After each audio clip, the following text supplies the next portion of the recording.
तो slightest of ego, अहंकार, उसका क्या प्रभाव हो सकता है? How डिज it affects us? ये लास्ट सेशन में बात हुई थी। चित्रकेतु को ये अहंकार हो गया कि मैं जितेंद्रिय हूं। अहंकार में अपनी सुपीरियरिटी और दूसरों की गलतियां दिखने लगती हैं। तो उनको भगवान शंकर के कंडक्ट में भी व्यवहारिक रूप से गलत लगने लगा। ये उनके अहम भाव, जितेंद्रिय होने के अहंकार का परिणाम था। उसके कॉन्सिक्वेंस में ऑब्वियसली जिस हाई पेडेस्टल पर थे वो भगवान के चरणों के बिल्कुल समीप पहुंच गए थे, उनके प्रेम पात्र बन गए थे, उन्हीं के दिए हुए दिव्य विमान पर विचरण करते थे। लेकिन इतना ही होने से, जैसे एक बूंद विष से पूरा भोजन खराब हो जाता है, या एक बूंद नींबू या खट्टी चीज से पूरा दूध फट जाता है, ऐसे ही slightest of ego brings us down from whatever sadhana we have done, और फिर उसके कॉन्सिक्वेंस में जो अधम योनियां हैं उनमें आदमी जाता है, जैसा कि चित्रकेतु के साथ अभी हो रहा है। लेकिन चित्रकेतु भगवान के परम भक्त तो थे ही, साधना भी उन्होंने बहुत की थी, इसलिए उनको तुरंत ख्याल में आ गया कि ये गड़बड़ तो हो गया। लेकिन भगवान के भक्त किसी से नहीं डरते, इसलिए सांप से भी वो थोड़ा भी डिस्टर्ब नहीं हुए, और ये बता करके कि आपने जो श्राप दिया वो आपने नहीं दिया, महापुरुषों के वचन प्रारब्धिक वश जो होने वाला है उसकी पूर्व सूचना मात्र होते हैं। ऐसा कह करके उस श्राप को स्वीकार करके चित्रकेतु जी प्रसन्नचित्त होकर के वहां से चले गए। तो जितने भी वहां सिद्ध ऋषि और पार्वती जी बैठे हुए थे उनको बड़ा आश्चर्य हुआ कि ऐसा श्राप मिलने के बाद भी इस व्यक्ति के अंदर तो पूर्ण समय समता भाव है, इसको तो कोई फर्क नहीं पड़ा, ये कैसे हो गया? तो फिर इस चीज को एक्सप्लेन करते हुए भगवान शंकर कहते हैं, सुंदरी पार्वती जी को एड्रेस कर रहे हैं, दिव्य लीला विहारी भगवान के निष्प्रह और उदार हृदय दासानुदासों की महिमा तुमने अपनी आंखों से देख ली। जो भगवान है, ये जगत जिनकी दिव्य लीला है, उनके जो दासों के भी दास हैं, जो बिल्कुल निष्प्रह, यानी कि किसी प्रकार की लालसा इच्छा जिनके अंदर नहीं है, और जो उदार हृदय हो जाते हैं भगवान के दास, दासों के भी दास होने के कारण से उदार हृदय हो जाते हैं, यानी कि वो किसी चीज का बुरा नहीं मानते, और वो दूसरे के कंडक्ट को एज सच एक्सेप्ट कर लेते हैं। तो देखो,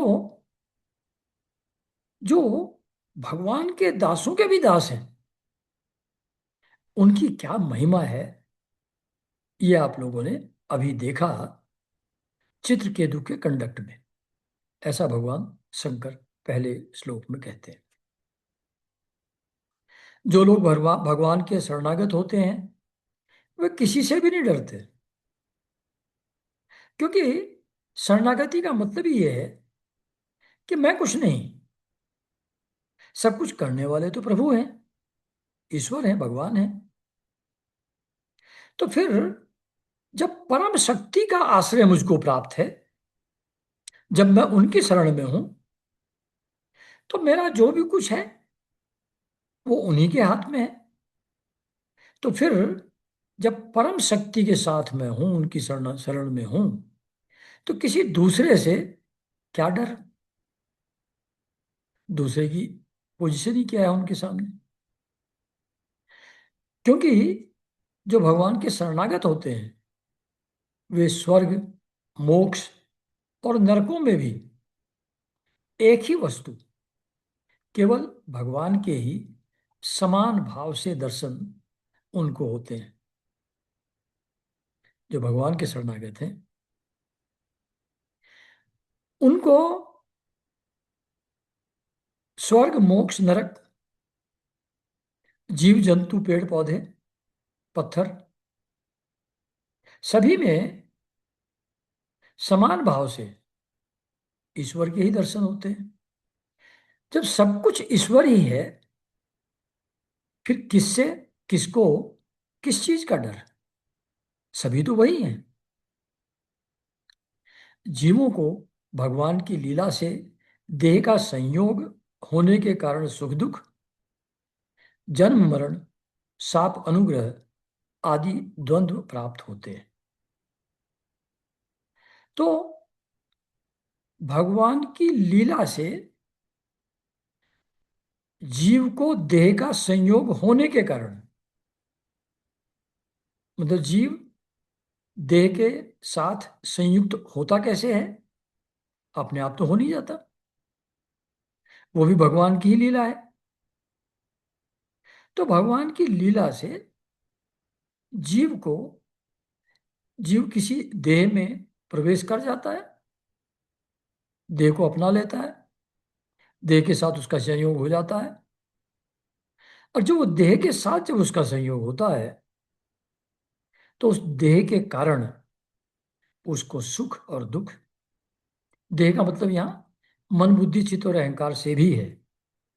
देह का मतलब नॉट ओनली स्थूल शरीर, लेकिन सूक्ष्म शरीर भी वही है। तो उसके कारण से सुख दुख, जन्म मरण, शाप और अनुग्रह, क्योंकि शरीर ना हो तो जन्म और मरण कहाँ से होगा? वो तो देह का ही होता है। सुख दुख तो देह को ही होता है। और शाप अनुग्रह ऑब्वियसली देह को ही अफेक्ट करता है। तो ये जो द्वंद्व हैं, अपोजिट्स हैं, सुख दुख, जन्म मरण, शाप अनुग्रह, ये जीव को देह के संयोग के कारण भगवान की लीला से प्राप्त होते हैं। मतलब सब कुछ भगवान की लीला है, जीव का उसमें कोई इंडिपेंडेंट रोल है ही नहीं। पाप और पुण्य भी भगवान की माया के द्वारा ही होते हैं। माया से ही पाप और पुण्य का जन्म होता है, क्रिएट होते हैं। जैसे स्वप्न में भेद भ्रम से सुख दुख आदि की प्रतीति होती है, तो और जागृत अवस्था में भ्रमवश माला में ही सर्प बुद्धि हो जाती है।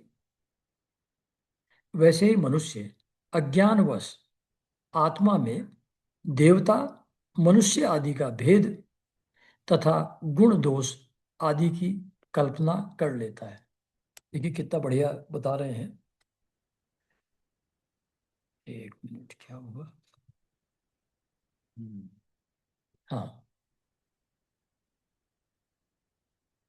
तो स्वप्न में कुछ भी ना होते हुए सुख और दुख का अनुभव होता है, दुख, सुख और दुख का आभास होता है, प्रतीति होती है। और जागृत अवस्था में भी अगर प्रकाश थोड़ा कम हो तो कहीं कोई माला पड़ी हुई है, रस्सी पड़ी हुई है, तो ऐसा भ्रम हो जाता है, अगर अपने अंदर फियर हो कि जैसे सांप है वहां, सांप है नहीं, रस्सी है। स्वप्न में जो दिख रहा है वो है नहीं, सुख दुख ऐसे ही हो रहा है। इसी तरीके से अज्ञान के कारण मनुष्य आत्मा में, मतलब सब कुछ मैनिफेस्टेशन तो आत्मा का है, एक ही है, उसी में किसी को देवता, किसी को मनुष्य, किसी को पशु, किसी को पक्षी, ऐसे डिफरेंट डिफरेंट चीजें देखने लगता है, परसीव करने लगता है। तो ये गुण और दोष तो कुछ है नहीं, सब परमात्मा ही है। तो गुण और दोष भी वस्तुओं में, व्यक्तियों में, जीवों में गुण और दोष भी देखने लगता है। तो ये जो देखने लगता है ये कल्पना मात्र है, क्योंकि गुण दोष तो हो ही नहीं सकता। एक ही परमात्मा तो है, हर रूप में, हर कंडक्ट में, हर फीलिंग में, हर इमोशन में, सब कुछ एक ही परमात्मा है। तो फिर गुण दोष कैसे होगा जब एक ही है? लेकिन ये भगवान की माया के कारण से ऐसा अज्ञान से घिर जाता है जीव कि वो एक ही आत्मा में, एक ही रियलिटी में अलग अलग योनियां, अलग अलग गुण और दोष, उनकी कल्पना कर लेता है उनमें। वो कल्पना ही है, रियल नहीं है। जैसे स्वप्न में जो कुछ भी दिखता है वो सिर्फ कल्पना है तो नहीं। ऐसे ही जो हम लोगों को जागृत अवस्था में ये सब चीजें अलग अलग दिखती हैं, और इसमें जो अच्छी, कोई बुरी, कोई सुंदर, कोई कुरु, ये गुण दोष जो दिखते हैं, ये हमारी कल्पना मात्र है। और ये कल्पना भगवान की माया से उत्पन्न अज्ञान के कारण से हमको होती है। जिनके पास ज्ञान और वैराग्य का बल है, और जो भगवान वासुदेव के चरणों में भक्ति भाव रखते हैं, उनके लिए इस जगत में ऐसी कोई भी वस्तु नहीं है जिसे वे हे, यानी कि इंफीरियर, उपादेय, यानी कि थिंग ऑफ यूटिलिटी समझकर राग द्वेष करें। तो इस जगत में कोई ऐसी वस्तु नहीं है उस व्यक्ति के लिए जिसके पास ज्ञान और वैराग्य का बल है। ज्ञान का मतलब सब परमात्मा है, यह फर्म अंडरस्टैंडिंग है। वैराग्य यानी कि एक्सटर्नल ऑब्जेक्ट, सेंस ऑब्जेक्ट से अटैच्ड नहीं है। तो जिसके पास ज्ञान, सब परमात्मा है, वैराग्य सेंस ऑब्जेक्ट से अटैचमेंट नहीं है, और जो भगवान वासुदेव के चरणों में भक्ति भाव रखता है, इन दो चीजों के साथ साथ भक्ति भी चाहिए। तो इसलिए देखो शुरू से भागवत में कहते हैं ये ज्ञान, वैराग्य और भक्ति का महासमुद्र है भागवत। तो यहाँ तीनों चीजों को उन्होंने कहा है। जिनके पास ज्ञान और वैराग्य का बल है, और जो भगवान वासुदेव के चरणों में भक्ति भाव रखते हैं, जिसके पास ये तीनों हैं, उनके लिए इस जगत में ऐसी कोई भी वस्तु नहीं है जिसे वे हे या उपादेय समझकर राग द्वेष करें। हे समझ करके द्वेष करें, इंफीरियर समझ करके, और उपादेय यानी कि थिंग ऑफ यूटिलिटी समझ करके राग करें। ऐसी राग और द्वेष करने लायक उनके लिए इस संसार में कोई वस्तु नहीं रहती। फिर शंकर भगवान आगे कहते हैं, मैं ब्रह्मा जी, सनकादि ऋषि, नारद, ब्रह्मा जी के पुत्र भृगु आदि मुनि, और बड़े बड़े देवता, इंद्र, वरुण, बृहस्पति, कोई भी भगवान की लीला का रहस्य नहीं जान पाते। क्यों नहीं जान पाते? माया से ही ये क्रिएटेड है। जिससे क्रिएटेड है उसको कैसे जानेंगे? तो कहते हैं कि मैं, भगवान शंकर कह रहे हैं, मैं ब्रह्मा जी, सनकादि, नारद, ब्रह्मा जी के पुत्र भृगु और आदि मुनि और बड़े बड़े देवता इंद्र जैसे कोई भी भगवान की लीला का रहस्य नहीं जान पाते। ऐसी अवस्था में जो उनके नन्हे से नन्हा नन्हे अंश हैं और अपने को उनसे अलग ईश्वर मान बैठे हैं, यानी कि दूसरे देवताओं की बात कह रहे हैं, वो वरुण, बृहस्पति, शुक्राचार्य एटसेट्रा, वे उनके स्वरूप को जान ही कैसे सकते हैं। भगवान को न कोई प्रिय है और न अप्रिय। ऑब्वियसली जब उन्हीं का मैनिफेस्टेशन है हर चीज, तो उनमें से उनको कोई चीज प्रिय और अप्रिय कैसे हो जाएगी? वो खुद ही तो है उन रूपों में। उनका न कोई अपना है और न पराया। वे सभी प्राणियों के आत्मा हैं, इसलिए सभी प्राणियों के प्रियतम हैं।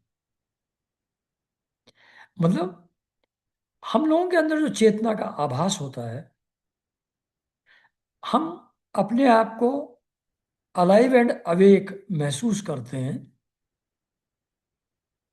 ये कैसे होता है?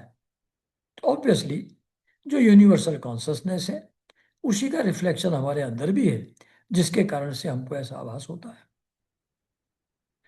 तो जो चेतना हमारे अंतःकरण को एक्टिवेट करती है, शरीर को एक्टिवेट करती है, जो वेरी सोर्स है उसका, तो उससे तो प्रेम होगा ही, प्रियतम, क्योंकि वही तो रूट कॉज है ऑफ आवर बीइंग।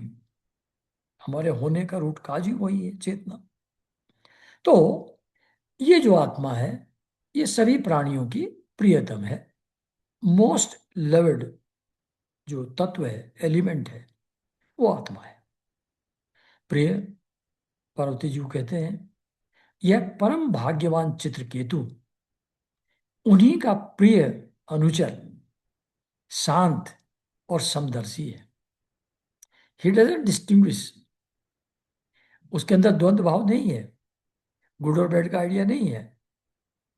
और मैं भी भगवान श्री हरि का ही प्रिय हूं। तो भगवान का प्रेम चित्रकेतु को भी प्राप्त है। अब भगवान मुझको भी प्रेम करते हैं, मैं भी उन्हीं का प्रिय हूं। इसलिए तुम्हें भगवान के प्यारे भक्त, शांत, समदर्शी महात्मा पुरुषों के संबंध में किसी प्रकार का आश्चर्य नहीं करना चाहिए कि कैसे हो गया। उनके अंदर समता भाव है, वो हर चीज में परमात्मा ही देखते हैं।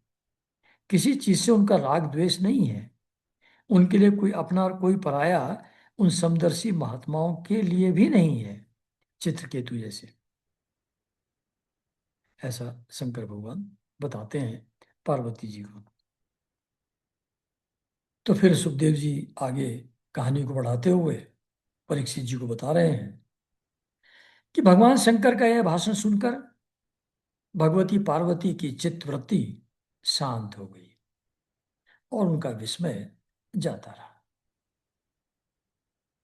भगवान के परम प्रेमी भक्त चित्रकेतु भी भगवती पार्वती को बदले में शाप दे सकते थे। ही वॉज पावरफुल एनफ, परंतु उन्होंने उन्हें शाप न देकर उनका शाप सिर चढ़ा दिया। यही साधु पुरुष का लक्षण है। जो सज्जन है, साधु है, भगवान का शरणागत है, उसके अंदर तो सारी पावर्स हैं, भगवान के भक्त के अंदर। लेकिन वो ऐसा कुछ करते नहीं। वो भी बदले में शाप दे सकते थे चित्रकेतु, पर उन्होंने ऐसा नहीं किया। शाप को स्वीकार करके हैप्पीली चले गए। यही विद्याधर चित्रकेतु दानव योनि का आश्रय लेकर त्वष्टा के दक्षिणाग्नि से पैदा हुए। वहां इनका नाम वृत्रासुर हुआ और वहां भी ये भगवत स्वरूप के ज्ञान और भक्ति से परिपूर्ण ही रहे। तो पार्वती जी ने जब उनको शाप दिया कि जाओ राक्षस हो जाओ, तो राक्षस तो उनको होना ही था।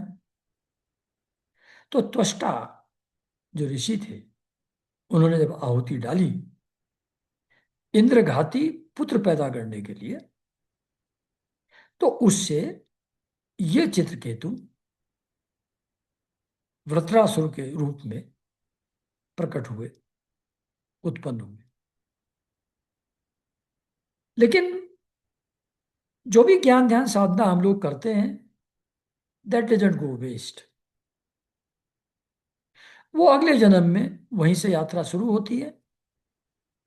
भगवान की स्मृति वैसे ही बनी रहती है। तो ऐसा ही चित्रकेतु के साथ हुआ कि जब वो वृत्रासुर के रूप में जब वो राक्षस हो गए, तो तब भी उनको ज्ञान और भक्ति से वो परिपूर्ण रहे वहां भी।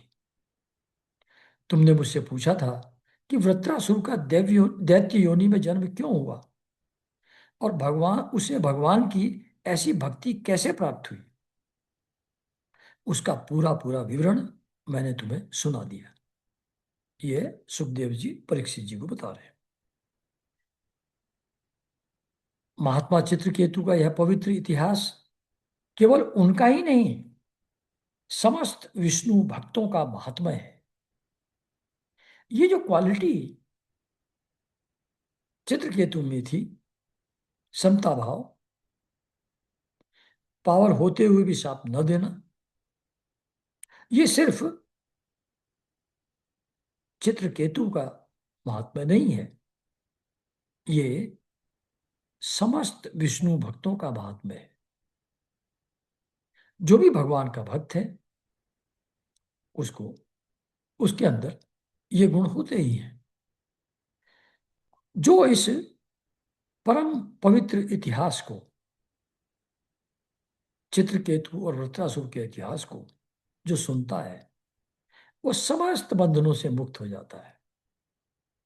उसको समझ में आ जाता है वही देवता है, वही दैत्य है। ये तो सब तीनों गुणों का प्रवाह काल की प्रेरणा से जो होता है, उसमें ये सब चेंजेस ऑटोमेटिकली होते जाते हैं। ये पूरा जगत सात्विक राशिक और तामसिक गुणों का स्वाभाविक प्रवाह है। और ये जो सब कुछ घटना घटित होती हैं, ये माया द्वारा क्रिएटेड पाप और पुण्य के फल स्वरूप होती हैं। तीनों गुणों के प्रवाह के कारण से होती हैं। तो न मैं रेस्पॉन्सिबल हूं, न कोई दूसरा रेस्पॉन्सिबल है। न मुझको गिल्टी फील करने की जरूरत है, न किसी के प्रति द्वेष भाव रखने की जरूरत है, क्योंकि न मैं कुछ कर रहा हूं, न दूसरा कुछ कर रहा है। ये तो तीनों गुणों का स्वाभाविक प्रवाह है। और उसमें ये पाप पुण्य माया के द्वारा होते रहते हैं। जन्म मरण सुख दुख होता रहता है, मोक्ष बंधन अपने आप होता रहता है। इसमें क्या तुम्हारा क्या मेरा। जब ये भाव हो जाए, ये भाव पैदा होगा चित्रकेतु और वृत्तासुर का वर्णन पढ़ने से, तो फिर ऑब्वियसली किसी प्रकार का बंधन, कोई कॉम्प्लेक्स, कोई गांठ मन में रह नहीं जाती। तो कहते हैं महात्मा चित्रकेतु का यह पवित्र इतिहास केवल उन्हीं का नहीं, समस्त विष्णु भक्तों का महात्मा है। इसे जो सुनता है वो समस्त बंधनों से मुक्त हो जाता है। जो पुरुष प्रातःकाल उठकर मौन रहकर श्रद्धा के साथ भगवान का स्मरण करते हुए इस इतिहास का पाठ करता है, उसे परम गति की प्राप्ति होती है। प्रातः काल उठकर मौन रहकर श्रद्धा के साथ भगवान का स्मरण करते हुए, ये चार कंडीशन है इस इतिहास का पाठ करने की। प्रातः काल उठकर मौन रहकर श्रद्धा के साथ भगवान का स्मरण करते हुए जब इसका पाठ करेगा तो उसे परम गति की प्राप्ति हो जाएगी। ऐसा परीक्षित जी को बताया सुखदेव जी ने। तो यहां चित्रकेतु कैसे एक साधारण राजा से विद्याधरों के अधिपति हुए और स्लाइट अहंकार से कैसे वो दैत्य योनि में आ गए, और दैत्य योनि के बाद भी उनका स्मरण बना रहा, भक्ति भाव बना रहा, और कैसे फिर वहां से वो शांतिपूर्वक चले गए, ये हम लोगों ने पिछले 2 सेशन में पढ़ा। यहां पर यह प्रसंग समाप्त होता है। अब आगे कहानी बढ़ती है, नया अध्याय शुरू होता है।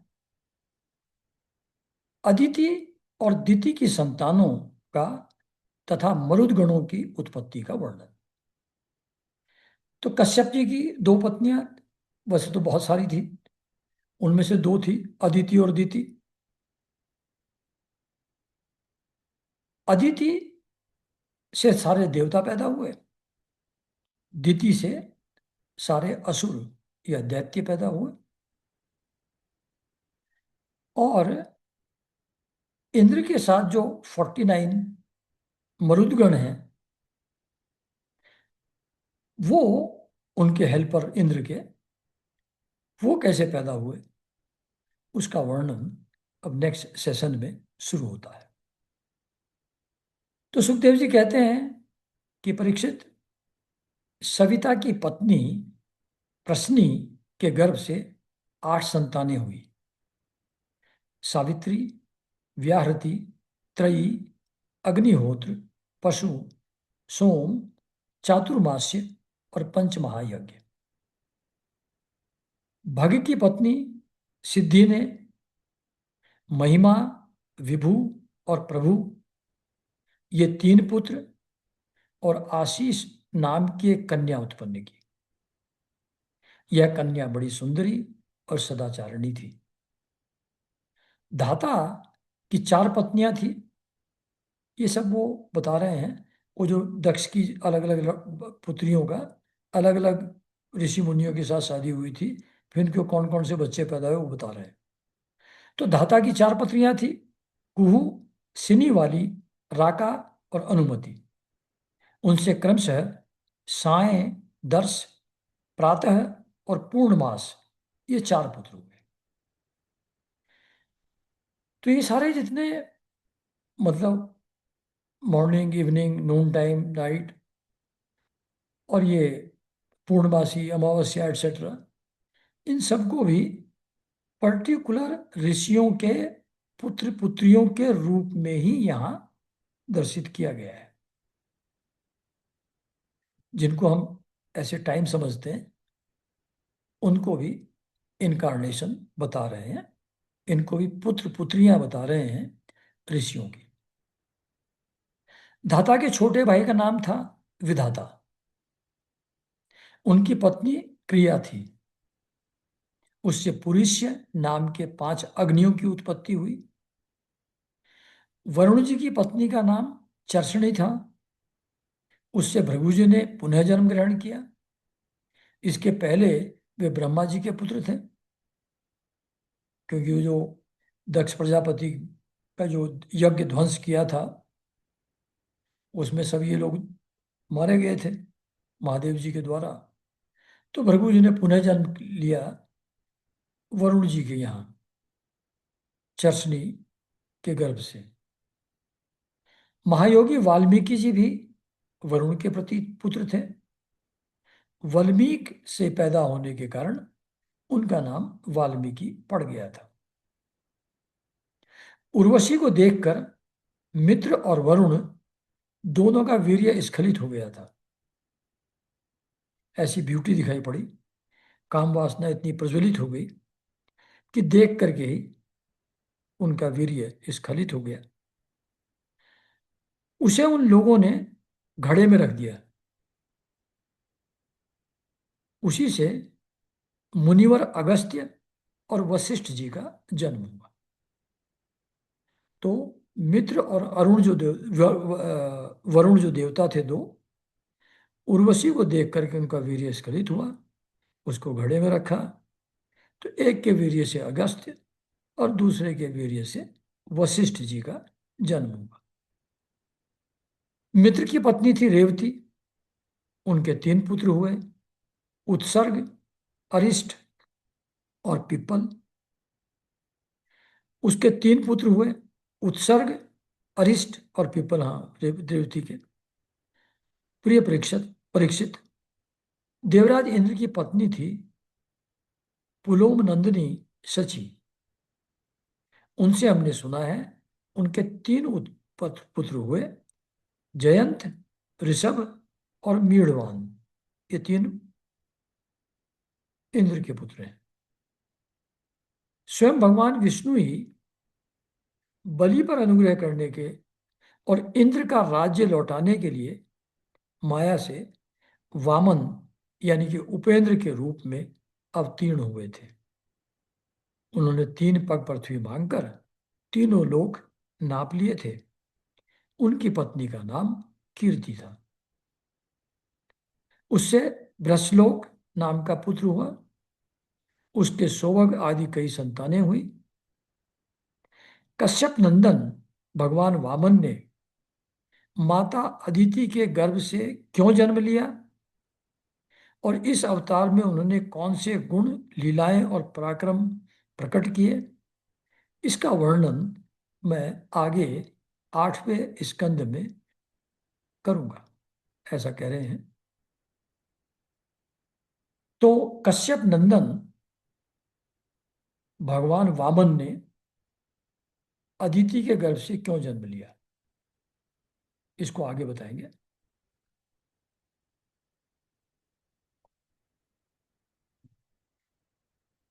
तो अदिति की कहानी बाद में आएगी, अभी दिति की कहानी पहले सुना रहे हैं।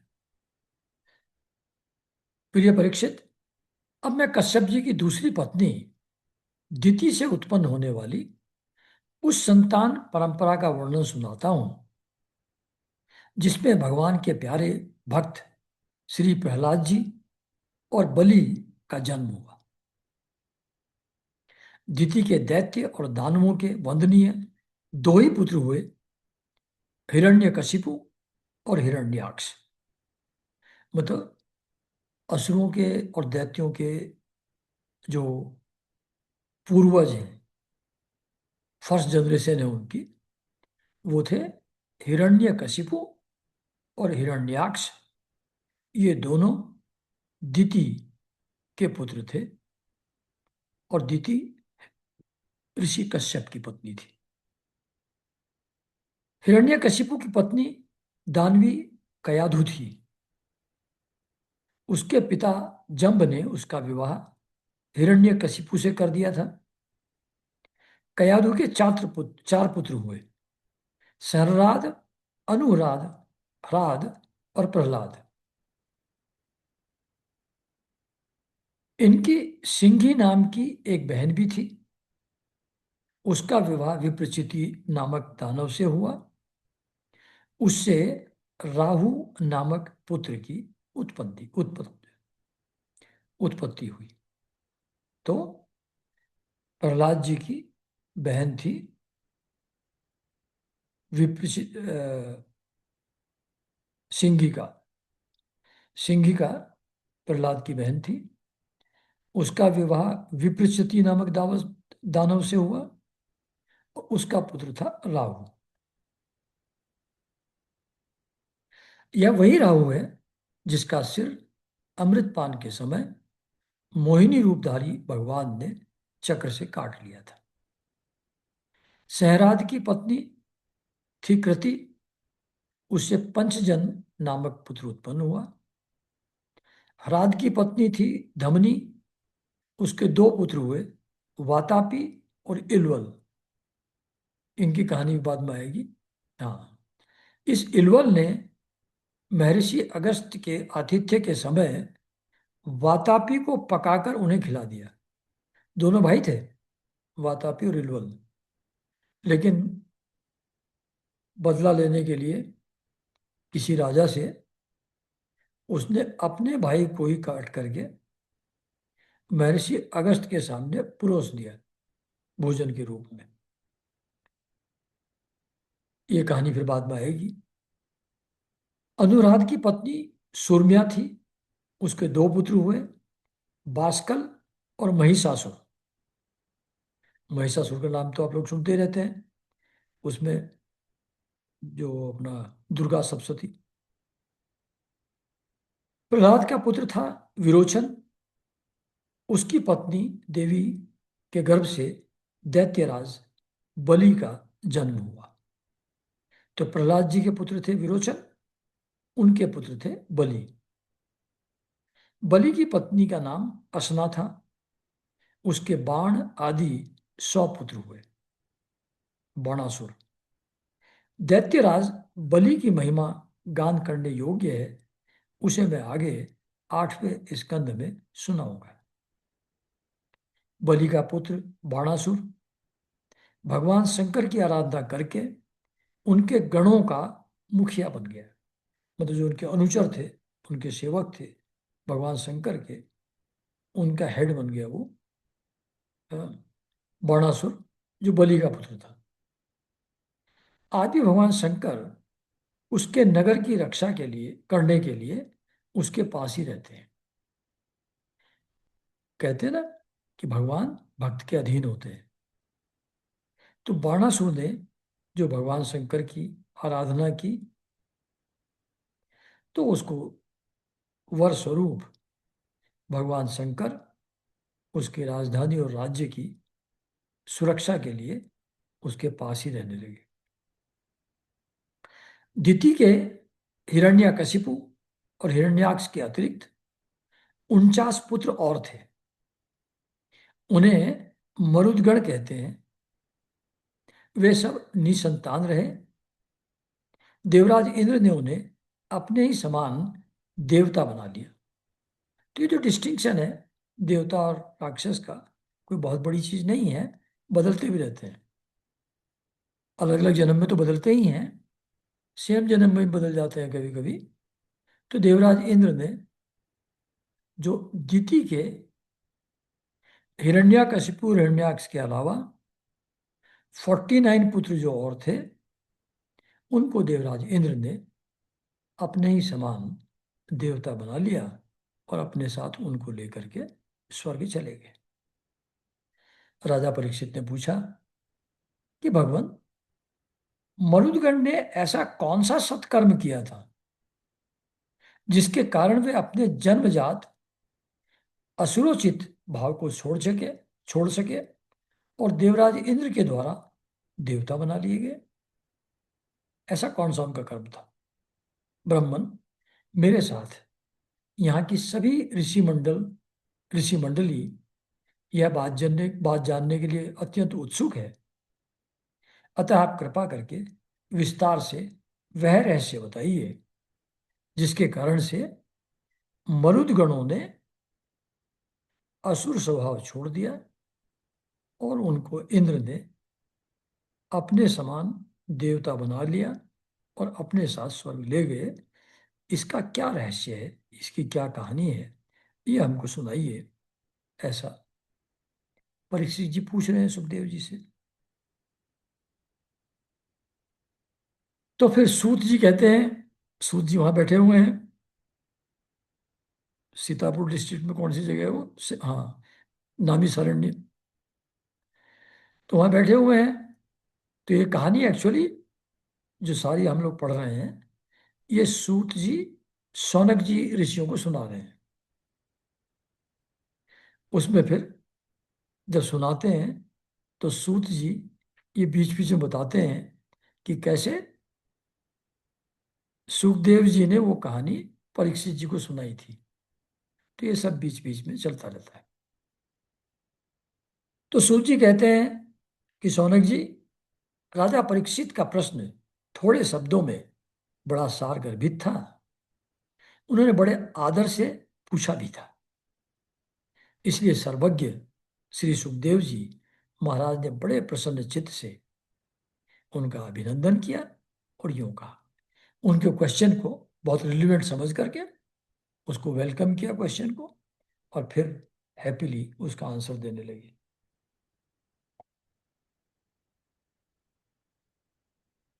तो सुखदेव जी कहते हैं, परीक्षित, भगवान विष्णु ने इंद्र का पक्ष लेकर दिति के दोनों पुत्र हिरण्यकशिपु और हिरण्याक्ष को मार डाला। ये आप लोगों को थोड़ा बहुत कहानी मालूम है ही है। हिरण्यकशिपु तो प्रहलाद के पिताजी थे, तो नरसिंह अवतार लेकर के उनको मार डाला था। और हिरण्याक्ष को वराह अवतार में, जब वो पृथ्वी लेकर के वराह आ रहे थे अंदर से, उसमें बीच में लड़ने लगा था हिरण्याक्ष, तो उसको मार डाला था। तो वराह अवतार और नरसिंह अवतार में भगवान विष्णु ने इंद्र का पक्ष लेकर के हिरण्यकशिपु और हिरण्याक्ष को मार डाला था। अतः दिति शोक की आग से उद्दीप्त, क्रोध से जलकर इस प्रकार सोचने लगी। दोनों बेटे मर गए, विष्णु ने मार दिया, तो बहुत क्रोधित हुई और ऐसा विचार किया दिति ने, सचमुच इंद्र बड़ा विषयी, यानी कि सेंस ऑब्जेक्ट्स के प्रति अटैच्ड, क्रूर और निर्दयी है। राम राम, उसने अपने भाइयों को ही मरवा डाला। मतलब मौसेरे पुत्र हुए ना, इंद्र अदिति का पुत्र है और ये दोनों दिति के थे, और दोनों कश्यप की पत्नियां थी। तो भाई थे वो इंद्र के, हिरण्यकशिपु और हिरण्याक्ष, दो बहनों के बच्चे थे, एक ही पिता की संतान थे दोनों। तो इसने अपने भाइयों को ही मरवा डाला इंद्र ने विष्णु से। तो अब मैं उस पापी को मरवा कर तभी चैन की सांस लूंगी, तभी शांतिपूर्वक सोऊंगी, जब ये इंद्र मरेगा। इसने मेरे भाइयों पुत्रों को मरवाया, मैं इसको अब नहीं छोड़ूंगी। लोग राजाओं के, देवताओं के शरीर को प्रभु कहकर पुकारते हैं, परंतु एक दिन वह कीड़ा, विष्ठा या राख का ढेर हो जाता है ना। हम सब लोगों का, चाहे कोई राजा हो, चाहे देवता हो, उनको भले ही योर ऑनर कह के बोले, देवता कह करके बोले, प्रभु कह करके बोले, लेकिन अल्टीमेटली शरीर से प्राण निकल जाते हैं। फिर वो सड़ती है बॉडी, कीड़े पड़ जाते हैं उसमें, या गिद्ध, सियार खा जाते हैं उसको, उनकी पॉटी बन करके निकल आता है वो विष्ठा, या फिर जला दिया जाता है तो राख का ढेर हो जाता है। तो जिस शरीर को हम लोग अज्ञानवश इतनी इंपॉर्टेंस देते हैं, उसको प्रभु कह करके एड्रेस करते हैं, उसका अल्टीमेटली क्या होता है? वो कीड़ा, विष्ठा या राख का ढेर बन जाता है। हम सब लोगों का वही होना है। इसके लिए जो दूसरे प्राणियों को सताता है, उसे अपने सच्चे स्वार्थ या परमार्थ का पता नहीं है। इस शरीर को मेंटेन करने के लिए जो दूसरे से द्रोह करता है, वो अपना रियल स्वार्थ किस में है, परमार्थ किस में है, वो ये नहीं जानता। क्योंकि जब वो ऐसा करेगा, दूसरे प्राणियों को सताएगा, तो उसे तो नरक में जाना ही पड़ेगा, नरक भोगना ही पड़ेगा। मैं समझती हूं इंद्र अपने शरीर को नित्य मानकर मतवाला हो रहा है। समझता है as if he will continue forever, नित्य मान रहा है, निरंकुश हो रहा है, मतवाला हो रहा है।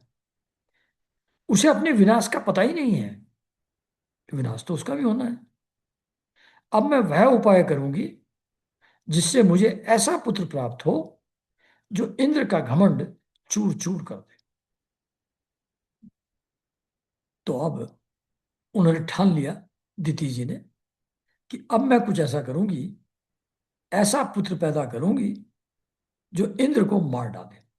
तो सब ये लोग कहते हैं ना कि दुनिया में इतनी लड़ाई क्यों हो रही है, कोई एक दूसरे देश से क्यों लड़ रहा है। ये हमेशा से ऐसे ही होता रहा है। यहाँ भी देखिए अब यही हो रहा है। तो इंद्र का घमंड चूर चूर कर दे, ऐसा पुत्र पैदा करने।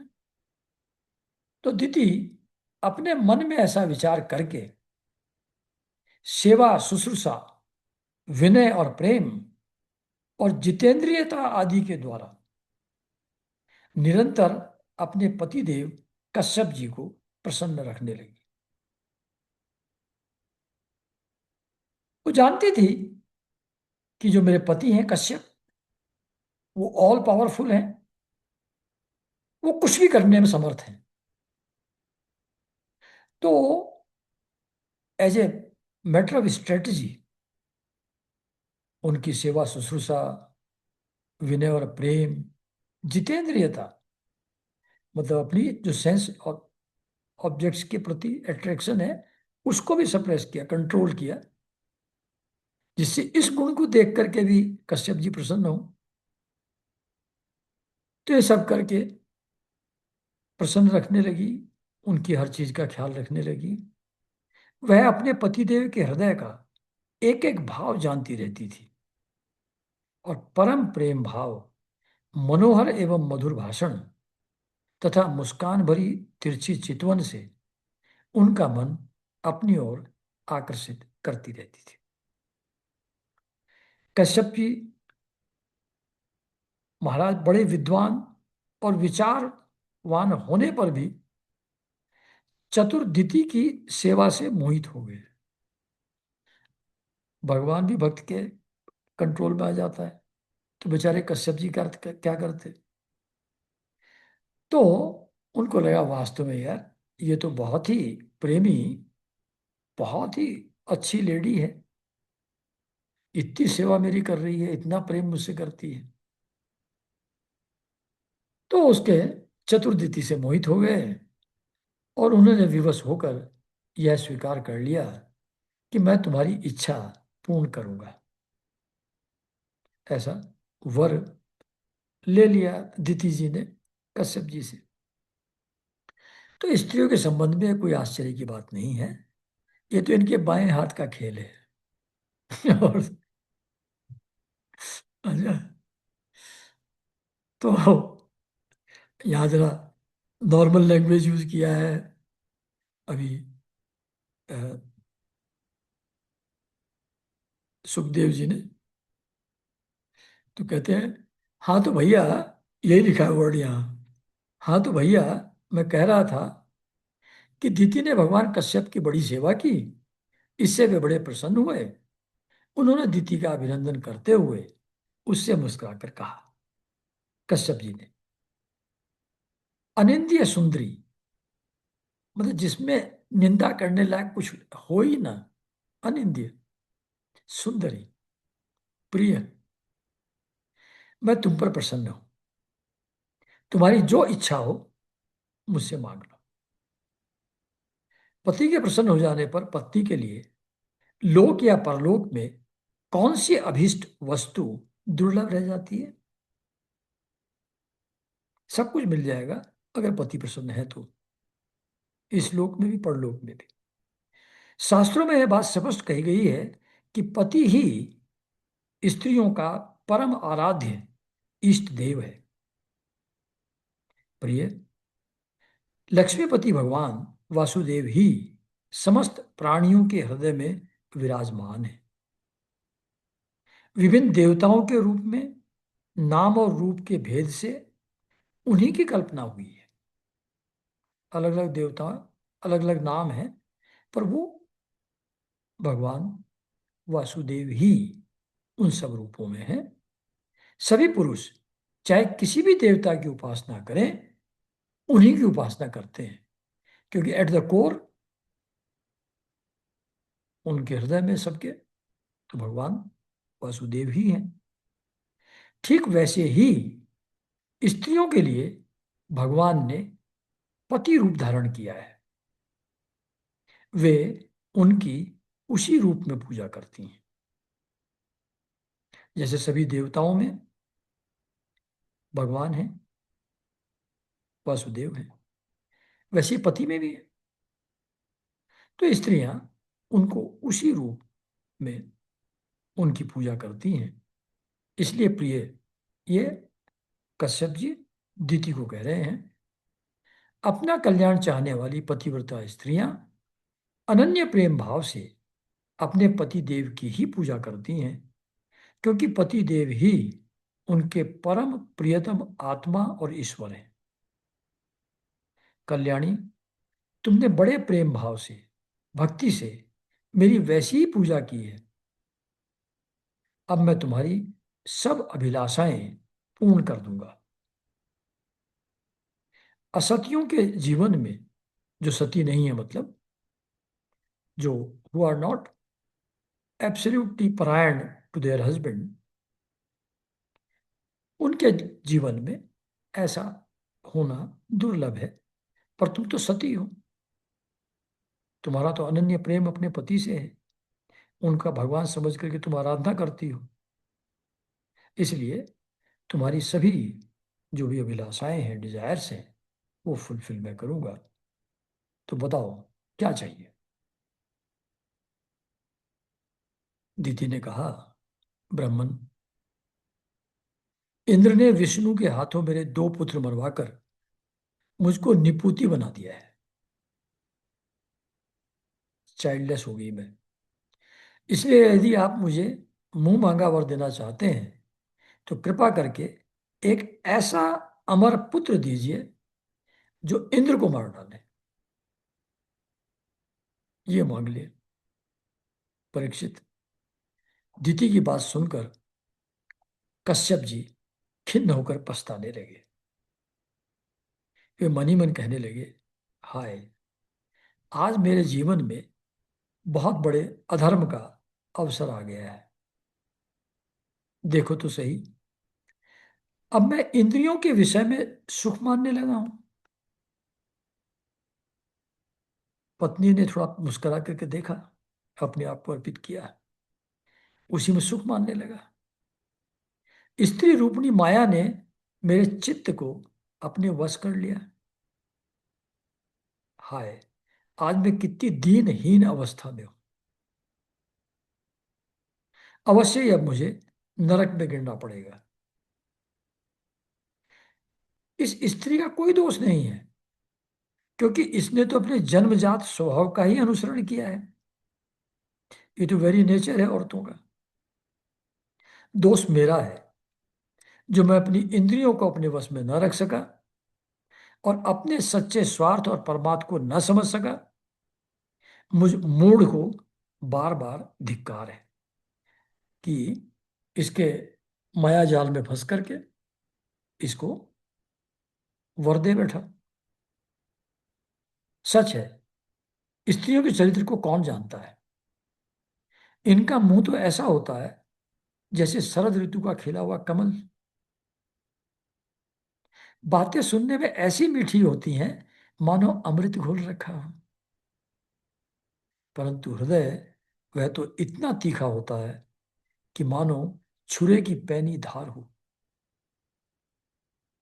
इसमें संदेह नहीं कि स्त्रियां अपनी लालसाओं की कठपुतली होती हैं। सच पूछो तो वे किसी से प्यार नहीं करती। स्वार्थवश वे अपने पति, पुत्र और भाई तक को मार डालती हैं, मरवा डालती हैं। अब तो मैं कह चुका हूं कि जो मांगोगी दूंगा। मेरी बात झूठी भी नहीं होनी चाहिए। परंतु इस इंद्र का भी वध होने योग्य नहीं है। तो अब कुछ युक्ति लगानी पड़ेगी, कुछ प्लानिंग करनी पड़ेगी, टेक्निक लगानी पड़ेगी, जिससे मैं इसका बात भी मानूं और इंद्र का वध भी ना हो। ऐसी कुछ टेक्निक मुझको सोचनी पड़ेगी, युक्ति सोचनी पड़ेगी। तो प्रिय परीक्षित, सर्वसम्मत कश्यप जी ने इस प्रकार मन ही मन अपनी भर्त्सना करके दोनों बात बनाने का उपाय सोचा, और फिर तनिक रुष्ट होकर दीति से कहा। कश्यप जी बोले, कल्याणी,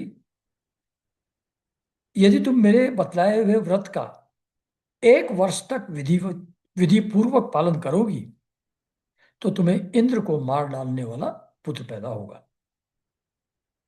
मतलब कंडीशंस हैं, कंडक्ट जो मैं बताता हूं उसके हिसाब से 1 साल तक रखना पड़ेगा। परंतु यदि किसी प्रकार नियम में त्रुटि हो गई तो वो इंद्र को मारने के बजाय देवताओं का मित्र बन जाएगा, जो तुम्हारा पुत्र है। तो मैं तुमको व्रत बताता हूं, नियम बताता हूं, उन सब तुमका पालन करो। कहीं भी गलती अगर तुमने नहीं किया 1 साल में तो इंद्र को मारने वाला पुत्र पैदा होगा, और कहीं भी गलती अगर हो गई तो वो इंद्र का मित्र बन जाएगा, जो बच्चा होगा तुम्हारा पैदा होगा मारने के बजाय। तो कश्यप जी बोले, कल्याणी, अच्छा ये तो हो गया। दिति ने कहा, ब्राह्मण, मैं उस व्रत का पालन करूंगी। आप बतलाइए कि मुझे क्या क्या करना चाहिए, कौन कौन से काम छोड़ देने चाहिए, और कौन से काम ऐसे हैं जिनसे व्रत भंग नहीं होता, यह आप मुझको डिटेल में बता दीजिए, करूंगी मैं उसको। तो कश्यप जी ने उत्तर दिया, प्रिय, इस व्रत में किसी भी प्राणी को मन, वाणी या क्रिया के द्वारा सताए नहीं। अब ये एक एक नियम बता रहे हैं, एक के बाद एक। तो पहला नियम, किसी भी प्राणी को मन, वाणी या क्रिया के द्वारा सताए नहीं, किसी को शाप या गाली न दे, झूठ न बोले, शरीर के नख और रोए न काटे, और किसी भी अशुभ वस्तु का स्पर्श न करे, जल में घुसकर स्नान न करे, क्रोध न करे, दुर्जनों से बातचीत न करे, बिना धुला वस्त्र न पहने, और किसी की पहनी हुई माला न पहने, झूठा न खाए, भद्रकाली का प्रसाद या मांस युक्त अन्न का भोजन न करे, शूद्र का लाया हुआ और रजस्वला का देखा हुआ अन्न भी न खाए, और अंजलि से जलपान करे, झूठे मुंह, बिना आचमन किए, संध्या के समय बाल खोले हुए, बिना श्रृंगार के, वाणी का संयम किए बिना, और बिना चद्दर ओढ़े घर से बाहर न निकले। मतलब घर से जब बाहर निकले तो मुंह झूठा नहीं होना चाहिए, बिना आचमन किए ना निकले,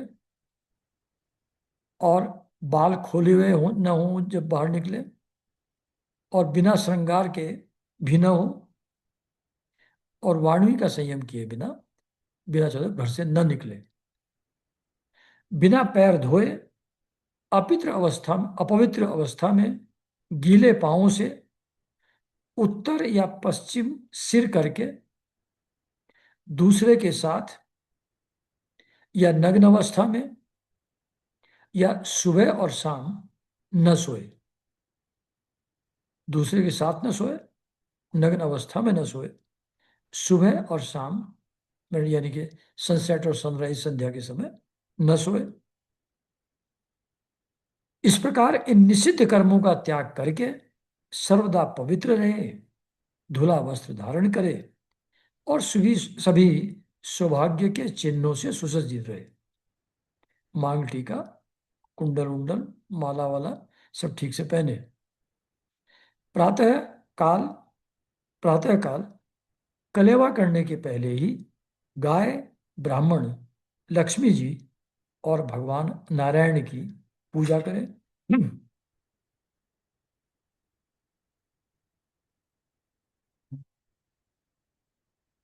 इसके बाद पुष्पमाला, चंदन आदि सुगंध द्रव्य, नैवेद्य और आभूषण आदि से सुहागिनी स्त्रियों की पूजा करें तथा पति की पूजा करके उसकी सेवा में संलग्न रहे और यह भावना करती रहे कि पति का तेज मेरी कोख में स्थित है। प्रिय, इस व्रत का नाम पुंसवन है।